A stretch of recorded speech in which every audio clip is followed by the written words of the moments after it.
Hello, everyone. This is Nanette Kennedy with Humanities Team and Evolution Revolution.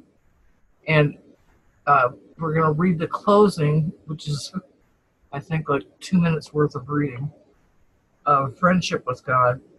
And then we're going to begin communion with God. And I hope everyone was able to get either an electronic copy or hard or paperback, whatever, Communion with God by Neil Donald Walsh. And let's begin. You want to go, Linda? Absolutely. Thank So, you. Friendship with God, an Uncommon Dialogue. This is the chapter in closing. This is Neil speaking. As always, when finishing one of these dialogues, I'm struck now by the wealth of wisdom with which the human race has been gifted. Not just here, but in many other books and through many other sources, God is talking with us all the time. It is clear to me that all of our problems on this planet could be solved if only we listened. I want to put into action the wisdom that we are all being given. That is why I have taken the liberty, in the final words of each of my books, to recommend ways in which we can all become more involved, in which we can all participate at the next level in putting our spirituality into action. The first step in putting your own spirituality into action is to get in touch with it. For many people, this is not only the first step, but the biggest one, because for many people, the question is, how do I do that? I asked that question here in this book. Perhaps you'll recall God's response. Spend a few moments each day embracing your experience of me. Do this now, when you do not have to, when life circumstances do not seem to require you to. Now, when it seems that you do not even have time to. Now, when you are not feeling alone. So that when you are alone, you will know that you are not. Cultivate the habit of joining me in divine connection once each day. Once you have made that connection, you will never want to lose it, for it will bring you the greatest joy you ever had. There are many ways to do this, and as it is pointed out repeatedly in this dialogue, there is no one way that is the right way or the best way. One method that I have found to be effective for many people, myself included, and that I have personally investigated is Dahnak Hak. It is a disciplined scientific approach to connecting with the Creator within, devised and taught by Grand Master Sun Hen Lee through his 230 Dan centers in Korea, the United States, and elsewhere. Throughout the history of humankind, many wise men and women have taught us that we are indeed one, that we are inseparable from one another, and that something that affects a part of us affects us all. Although we have received this message repeatedly, the question remains, how do we make this wisdom truly ours? How can we feel the truth of this oneness instead of just knowing it on a superficial level? Dawn is one answer. Dawn is a comprehensive, holistic exercise that involves calisthenics, deep stretching, meditation, breathing techniques, and other processes that sensitize oneself to the key, also known in some cultures as chi or life energy, that which permeates us all. Once you feel this energy, you can use it to not only attain physical health, but also to connect yourself to the universal energy and achieve a spiritual awakening in which this sense of oneness is imprinted into every single cell of your being. Dawn is simple, easy, and profound. If you are interested in learning more about this practice, You may find the Dawn Center nearest you by calling 1-877-DAHNHAK. There are many other forms of physical and mental practice that are worthy of your investigation as well, and it is not really possible to go astray with any of them, as long as you are serious about using them and committed at a deep level to now becoming not only a seeker, but a bringer of the light to our world. For we must do more now than merely concern ourselves with our own lives. These practices and disciplines are about connecting your body to your consciousness. They are about connecting doingness to beingness and raising individual and group awareness. In the past, I have tried to alter our collective experience solely by encouraging a change into things we are doing. And that has not worked. Our species is still pretty much acting the way it was acting 1,000 years ago. I believe that this is because we have been seeking to change behaviors rather than the consciousness which creates them. My ongoing dialogue with God repeatedly makes the point that there is nothing we have to do, that doingness is not where the solution lies. It lies, rather, in beingness. What is the difference between beingness and doingness? And how can we translate that into our workaday world? That is the subject of an extraordinary booklet that came through me as a result of my confronting this very issue. I wanted to find a way to live in the real world as God was inviting me to. I wanted to turn God's wonderful wisdom about being into some practical application. I knew beingness was an idea that could change the world, yet I didn't know how to apply it.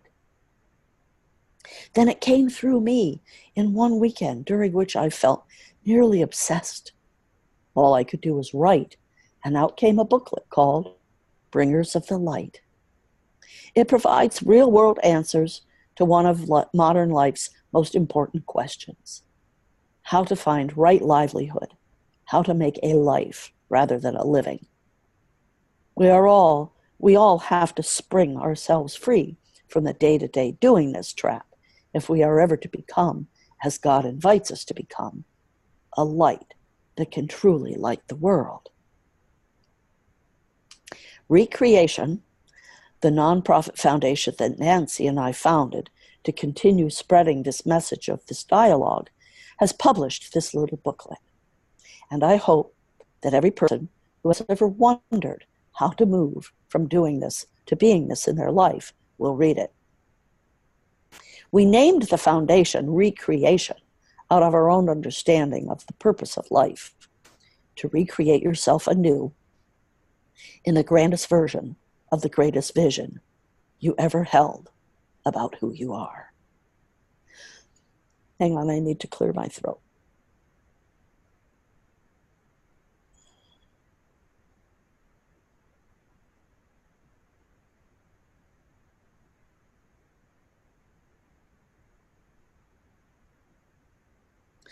Once you engage in this process, you will find yourself wanting to do something for the rest of humanity. It's only natural. It's what follows. And one way we can be of service is by bringing our spirituality to the political arena. Now, I know that there are some people who believe that spirituality and politics do not mix. Yet God says in this book, your political viewpoint is your spirituality demonstrated. I'm very clear that this is true. That is why I've searched for years to find a political party or movement based soundly on spiritual, life-affirming principles. To put it bluntly, I needed a reason to vote. I could not find much of what I was looking for in our traditional political parties. Then I read a paradigm-shifting book by Robert Roth. If you are in the place where I have been, a place of searching and losing hope, I promise you that this book will show you an exciting way to turn your spiritual truth into practical political action. Mr. Roth's book is called A Reason to Vote. It is a must-read, even if you are not interested in politics, especially if you are not interested in politics. The reason that you haven't been is probably that you haven't resonated with what politicians are doing. Politics have not provided you with any real way to express who you are. You have not had a reason to vote. Now you will. Marianne Williamson says, as the power of the Spirit rises within us, so does our desire to be of service to the world. Her stunning book, Healing the Soul of America, shows us what needs to be done and how we can do it. Its insights apply not only here, but everywhere on earth. Marianne and I have co-founded the Global Renaissance Alliance, linking people around the globe in citizen circles committed to using spiritual principles and social action to change the world.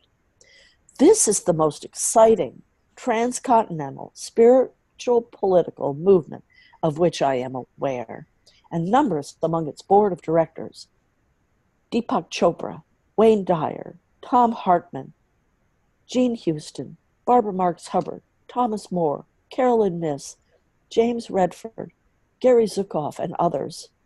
All of us are teaming together, and we hope that you will join our team. To learn more about this truly spectacular initiative, contact the Global Renaissance Alliance at P.O. Box 15712 in Washington, D.C., zip code 0200003. The telephone number is 541-890-4716. You can send an email to office@renaissancealliance.org or visit us on the web at www.renaissancealliance.org. There are many other ways to put into action the specific messages and wisdom that we have been given in these extraordinary conversations with God. Doing so is a great desire of my life, and I know that many people feel the same way. If you are among them, I invite you to contact our foundation, asking for the information about CwG in action. This new program that includes a wisdom circle, groups throughout the country which help answer the 300 letters a week we receive with questions about the material, a crisis response team, volunteers who supply us with information from their community, and in some cases act as lay counselors to people who call us in spiritual crisis, and resource network, connecting people from all over the world who are working on spiritual and human betterment projects and ideas. Upon request, you'll be sent a one-sheet description of the program and how you can join with us in this and our other efforts, not the least of which is the founding of a new school based on my conversations with God and the invitation I received on page 126. The curriculum at the Heartlight School will be built around 3 core concepts given us in this ongoing dialogue: awareness, honesty, and responsibility.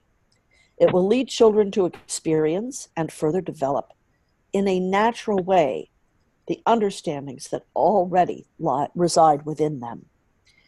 We intend to give children plenty of knowledge, will help each child achieve academic excellence in a loving, caring environment, and also lead them to their own inner wisdom. Wisdom is knowledge applied. Heartlight School will teach our children to invent our future rather than repeat our past. It will provide them with the information they need to survive in our world, but not the direction historically given them that encourages them, in some cultures requires them, to duplicate old ways of living. We anticipate that Heartlight schools will be open in cities across the planet when word of what we are doing and how we are doing it begins to spread. Finally, there are many people who, having read the material in the CwG series, are deeply touched by this experience and yearn for it to continue. If you wish to stay connected, an excellent way to do so is through our newsletter, Conversations. Each issue contains a lengthy readers' forum in which we show people how they can apply God's messages to their daily lives and answer some of the most probing questions I've ever had about the material. The letter also contains information on opportunities to expand their experience of this energy, including God's Pen Pals, our 5-day Recreating Yourself retreats, the Books for Friends program, and other activities of the Foundation. Subscriptions to the newsletter may be had by sending $35 for 12 issues, $50 for addresses outside the United States. Scholarship subscriptions are available. For information on Bringers of the Light, CwG in Action, the Heart Light School, or the Conversations newsletter, the address of our foundation is the Recreation Foundation, PMB 1150, 1257 Siskiyou Boulevard, Ashland, Oregon, 97520. Hang on, I've got to clear my throat again.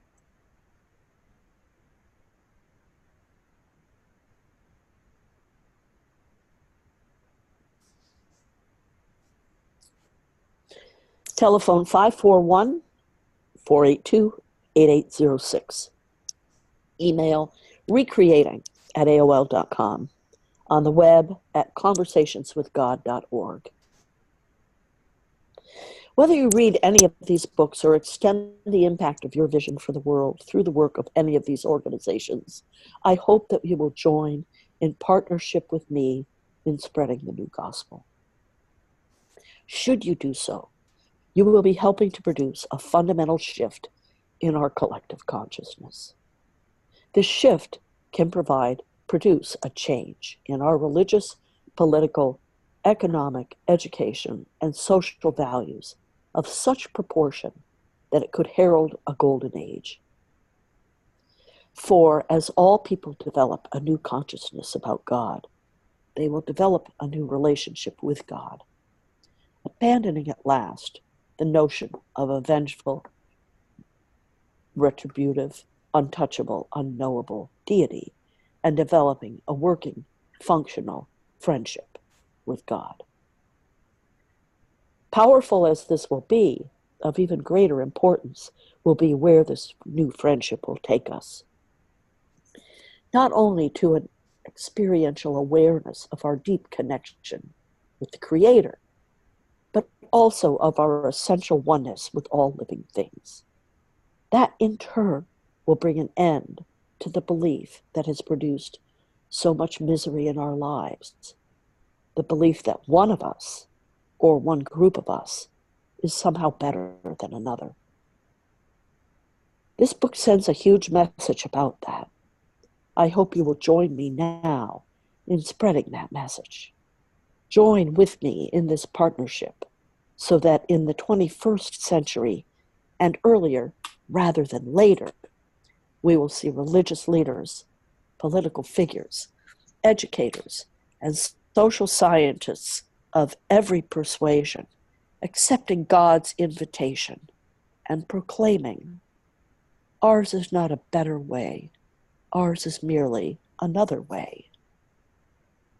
This single startling statement will change the world. We are talking here about altering our entire cultural story, changing forever our collectively held idea of what is true about human beings and how things are with us. Our oldest and most far-reaching story is the story of separation. In this story, we have imagined ourselves to be separate from God and therefore separate from each other. Out of this story of separation has come our need for competition. For if we are separate from each other, then we are each on our own, each person, each culture, each nation, and must vie with each other for limited resources. From this misunderstanding, we have generated the idea of better. Because if we are competing with each other, we must have a reason to declare that one kind or another is the claim it should be honored. Oh, we must have a reason to declare that our claim on food, land, resources, and rewards of one kind of another is the claim that should be honored. That reason we tell ourselves is that we are better. We deserve to win. This judgment about our relative goodness has allowed us to justify the actions we felt were necessary in order to produce the win. Yet it is what we have done when we have imagined ourselves to be better that has set the stage, not for victory, but for defeat. This is the human tragedy. In the name of our betterness, we have ethnically cleansed entire nations. We have claimed prerogatives and hoarded resources. We have dominated those we have labeled as inferior, condemning them to lives of quiet desperation. All of this has happened because people have believed they have a better way of approaching God, a better way of governing, a better economic system, or a better reason for claiming land. Yet the message of the CwG books is clear. No one is better. We are one. And we cannot have peace on earth until we learn to speak with one voice. That voice must be the voice of reason, the voice of compassion, the voice of love. It is the voice of divinity within us. I know that our conversations with God can produce a friendship with God so wonderful that we will ultimately experience communion with God, allowing us to speak with a single voice at last. And that voice shall be heard across the land, on earth, as it is in heaven.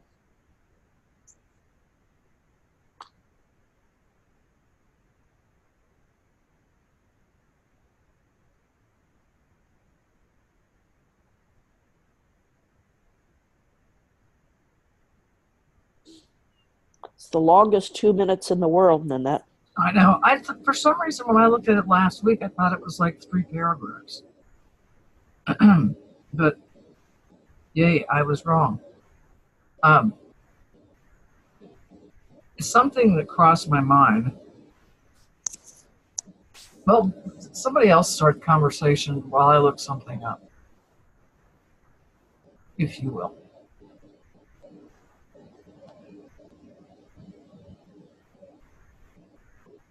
I'm just so blessed to be a part of all this because it's very, very hard to absorb and live the material without having this group and the excellent reading that Linda does with the expression and the break in her voice. It just wouldn't work. And for all the people that meet regularly, for me, is essential. And I'm just touched and grateful and overwhelmed by the wisdom, by the honesty, by the truth that Neil's sharing at every level. I mean, for me, it's just embarrassing how honest he is. I mean, we all like to look good or pretend that we're better. And he's saying, no, this is me. It's really awe-inspiring.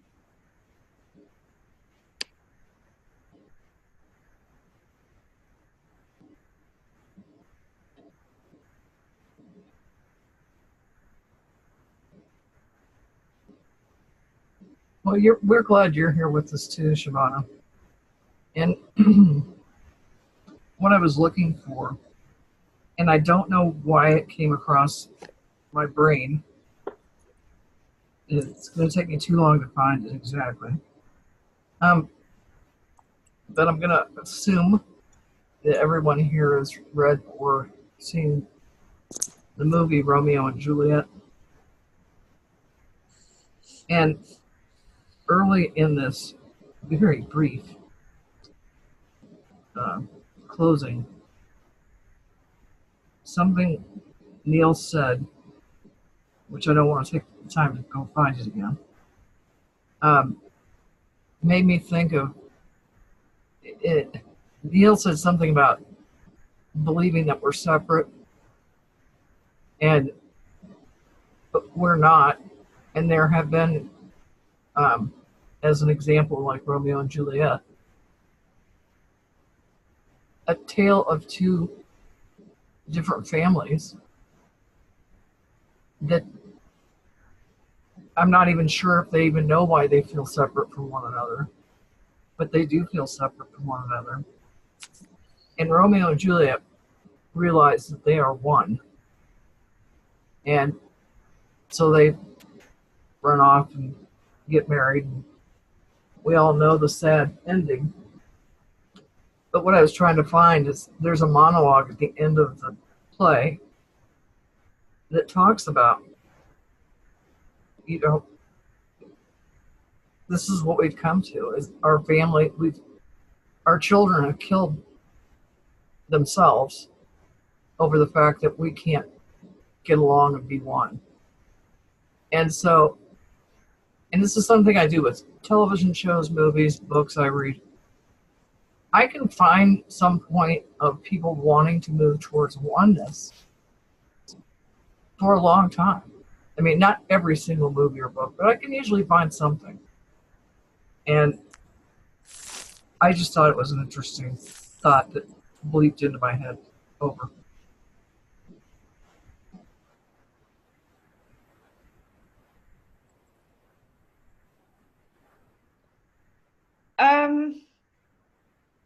About Romeo and Juliet, I'm not American, but I'm heartbroken about how this poor lady who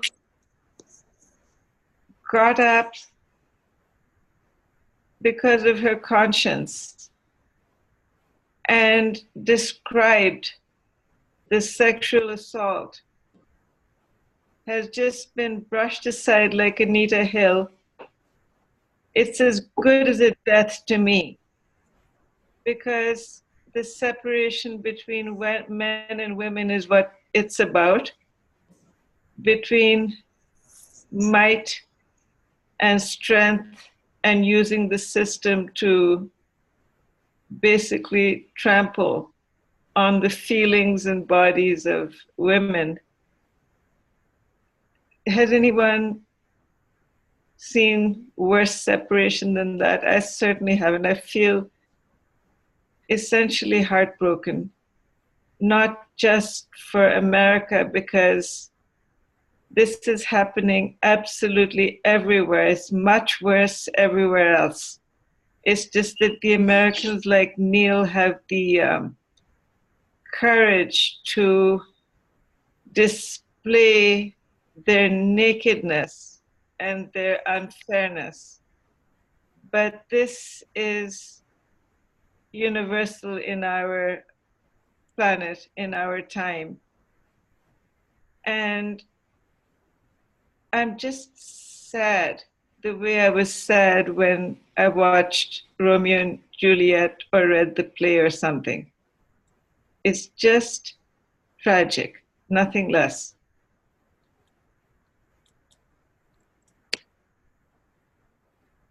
To me, I'm not speaking for everyone else. I'm just wondering if I'm addressing what you were trying to communicate, Nanette. Yes, and to your point, and it amazes me how long women from all over the world have had to put up with that kind of behavior being okay. I grew up in the era where, well, if you hadn't worn that short skirt, or if you hadn't, flirted, then it was put back on, me if I was the person in question. And here we have, and I know people, a guy at my grocery store works there, says, but why do these women wait so long to do anything? Because we haven't been able to do anything about the mistreatment that we've received. And you're re-traumatized over and over and over again if you come forward and speak out. And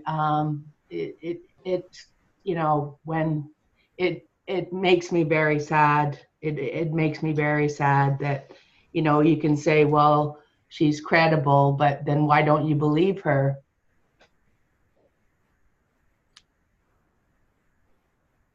Yep. And sadly, as most of you probably all know this, it's even putting some women over on the side with men, like saying things like, oh, buck up, quit your complaining. You could have complained years ago. Why are you complaining now?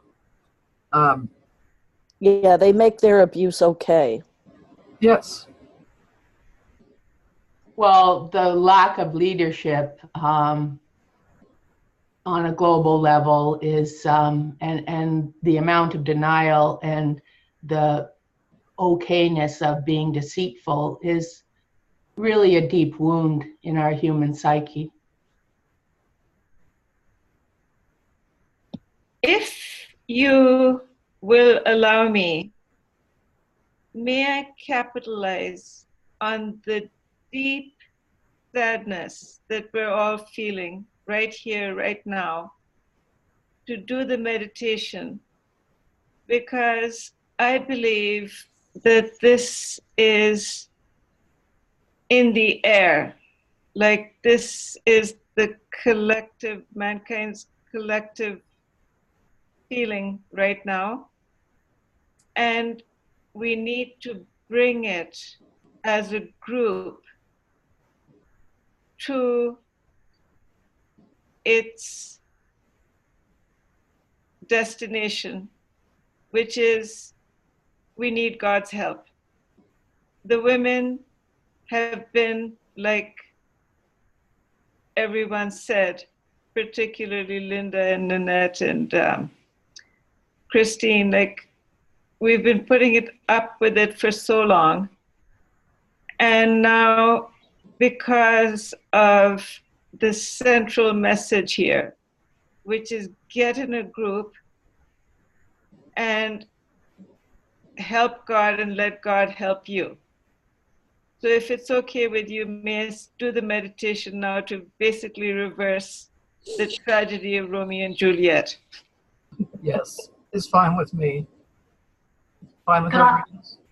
Shabana, just before you do that, can I just say, when something happened to me at 18 years old by a colleague, I wasn't believed by my boss, by my superior, and so nothing was done at the time. But if that person was to now stand for office, then I would very seriously think about, speaking out now.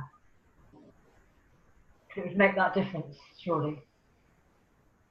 Absolutely. Thank you for sharing this, Angela, because my heart goes out to you. I feel for you that because of Christine Blasey Ford's courage, people like yourself can now know that, like Anita Hill, nothing's going to be done and the president's going to crow about it.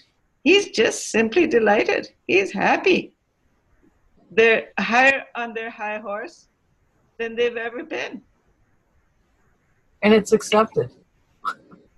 Yeah. Well, I watch Shields and Brooks. Like, I never read newspapers or watch news until Donald Trump got in, and now I watch the PBS NewsHour, and I listened to Shields and Brooks on Friday night, and you know, nothing like this has ever been done before. This is taking an institute of that's supposed to be fair and just, and it's putting it into a certain party, a political party, and that's never been done before. And I think that's going to erode the public trust. I just do. Until I do the meditation. Right. Well, I want to. Thank you, Tabana. Yeah, I want to add another thing before we go to the meditation, and if anybody else does, we've got plenty of time, and we could start communion with God next week. About 15 years ago, not for the first time, not for the second time, but for the third time, I was sexually assaulted. And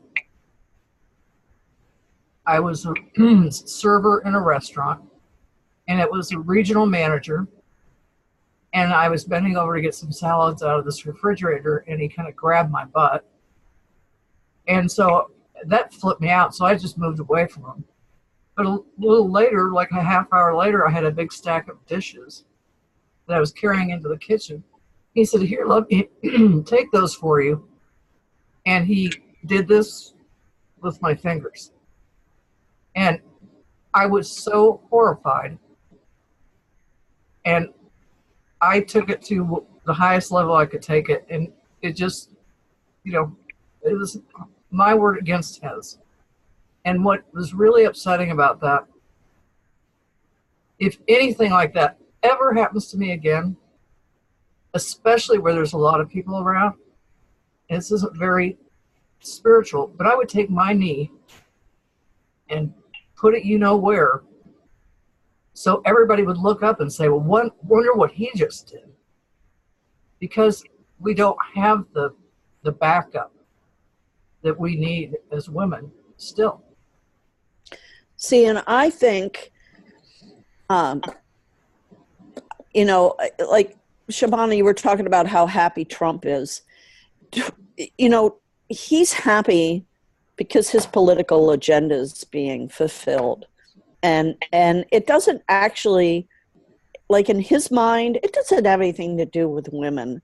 And in his mind, I don't believe that he even gives one real moment's thought to the societal evolution that is being shown to us. And as devastating as yesterday's vote was, and as devastating as what is happening to our Supreme Court, I take great comfort in what's happening, because I don't, and I don't even know that we're done. Something has to happen to crack open all of the layers of protection that have been layered upon men and their power over women throughout time. And I'm not even sure this was enough to fix it, but it was required. It was required in order to illustrate to everyone how deep the problem of sexual assault and misogyny and abuse of power is in this country and on this planet. And we're just, I think, beginning the conversation now. And women will now begin, I hope, to realize that we need to be teaching our small children self-defense. We need to be addressing this issue that people use physical power over each other, and it's not right. Parents do it to children, and it's not right. Corporal punishment is not right. But because we're 5 feet tall and they're only 2 feet tall, we can grab them by the hair, grab them by their arms, throw them in the bed. I mean, it's no different. The violence that we treat our children with is illustrated and ripples through all ages and all levels of society. And so I hate to say that it had to happen, but if it hadn't happened, we wouldn't be where we are now. And I don't even think where we are now is where we need to be. We have a long way to go and an awful lot of reparation, an awful lot of repair and restoration and apology and compassion and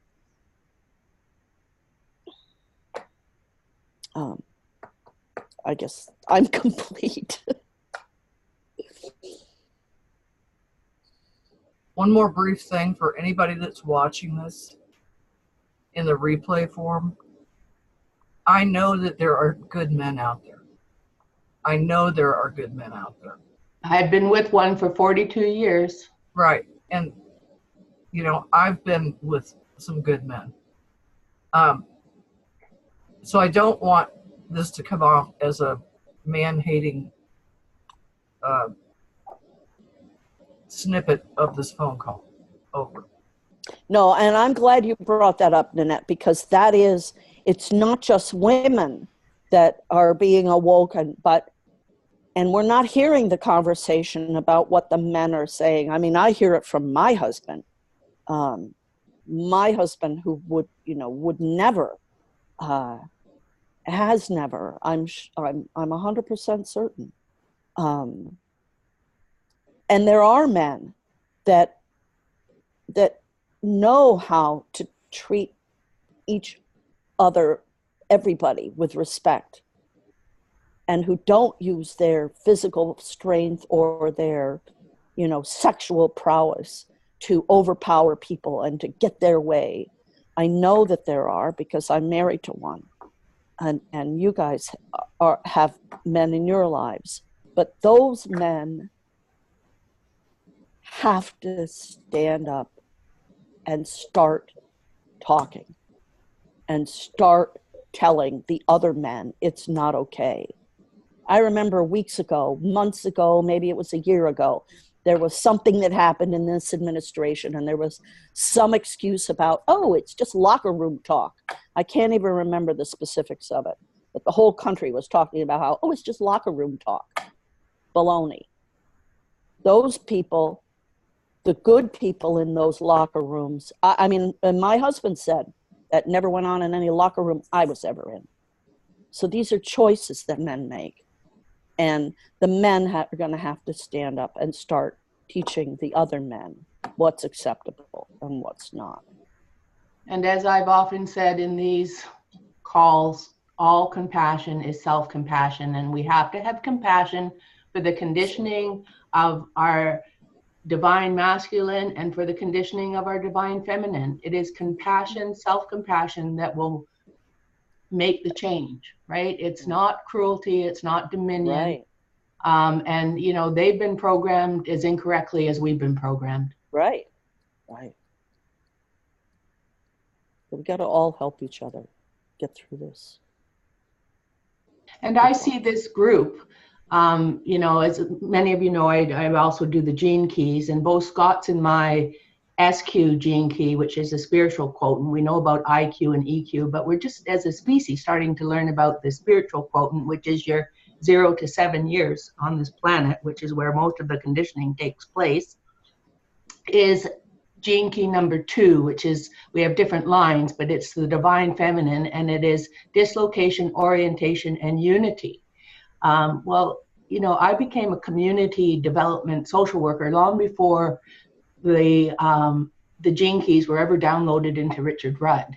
So, there is a divine dance going on here, and it might seem chaotic, but as Barbara Max Hubbard says, birth is messy.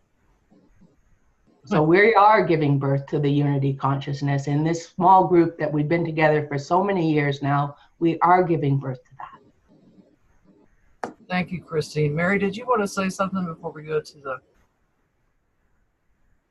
Oh, I just was seconding what Linda said about how important it is for the men who are our allies to stand up and be recognized as such. I've had some disappointments with friends in that regard recently, of just, joking about things that aren't, like the Me Too kind of thing, joking about that. And it's just really disappointing when men don't get it. And there are a lot of good men out there, and I am blessed to have known some, and,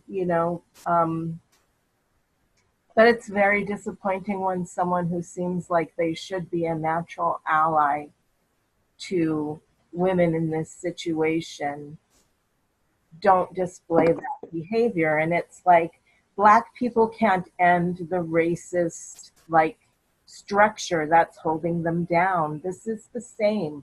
Women cannot do it on our own. We need the men who are our allies to really step up and show that through their behavior, and through, like, if they are in that locker room, saying, hey, that kind of talk about women isn't okay. How would you feel if someone said that about your sister or your daughter, So I just wanted to second that. I really believe in the importance of our allies. Thank you, Mary. Thank you, Mary. Thanks, Mary. Anybody else before we go to meditation? Okay, Shabana.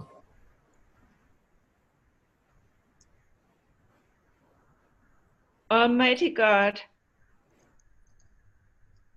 we're here because you have given us the desire and the venue, and our pooled energy is extremely powerful because we're all in agreement that there is need to join each other in love, and this can be done best through self-compassion, because only love is the glue that holds each human heart together. Each one of us has a responsibility to sit down and truthfully acknowledge our own self-hatred, and then repair that through self-compassion. That is the basic building block.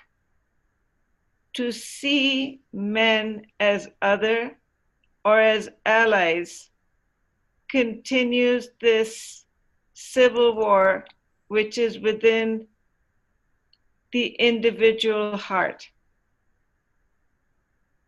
We can only work one heart at a time, and as we have witnessed the drama at the Senate of the United States, I'm impressed that no one got killed, no one got fired. The only thing that happened is that deep-seated self-hatred and societal polarization, whether it's political or gender-based or power-based, it doesn't matter.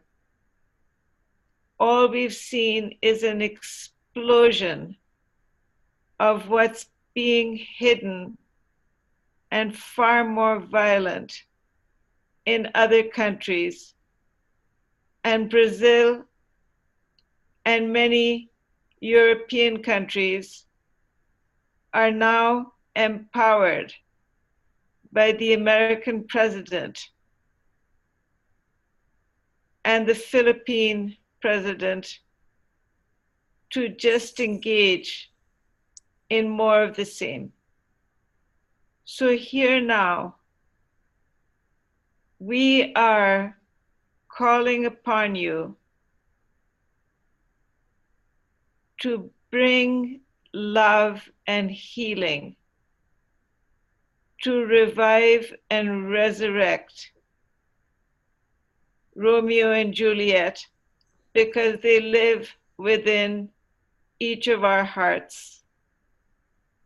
And it's love for ourselves, compassion for ourselves, and tenderheartedness for men such as Donald Trump that will achieve the unity and the wholeness that is the only way to live like the highly evolved beings we have read about. Our ambition in this group is to see and help achieve what we believe. And it is possible because we're addressing it to you as a group now. Amen.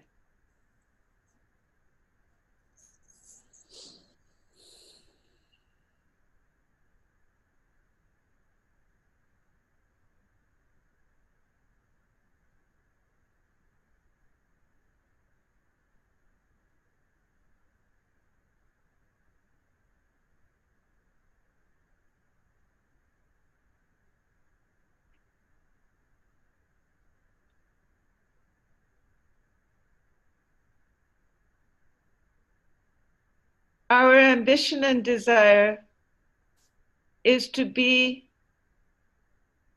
God, which means totally joyful, totally loving, totally accepting, totally blessing, and totally grateful. And we're helping God, and God is now helping us. So this downward drain of our hope and ambition is now spiraling upward like our Kundalini. We aspire to see what we believe with the help of God. Amen.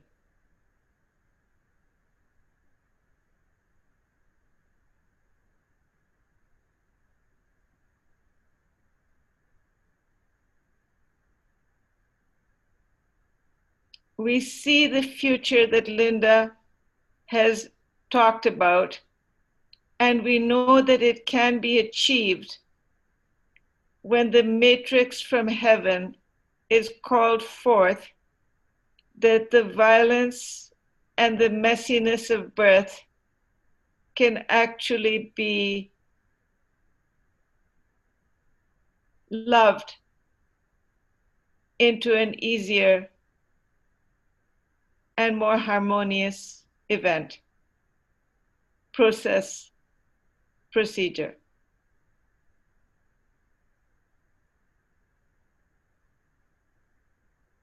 It's a new world. The old ways are history. And we get what we expect, so we're expecting love, justice, cooperation, harmony, and joy.